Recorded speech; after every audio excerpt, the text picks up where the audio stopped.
இத்தனை நாள் வரைக்கும் இந்த செட்டப்லாம் இல்லாம தாங்க காஷ்மீர் வின்டர்ல வந்து நாங்களும் வாழ்ந்தோம். இப்ப தான் வந்து காஷ்மீர்ல வர்ற வின்டருக்காகவே ஹமாம் ரூம் அப்படின்னு தனியா ஒரு ரூம் வந்து கட்டியிருக்கோம்.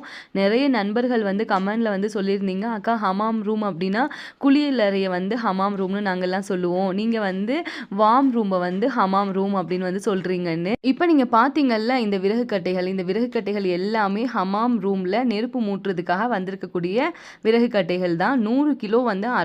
650 அப்படின்னு குடுத்தாங்க.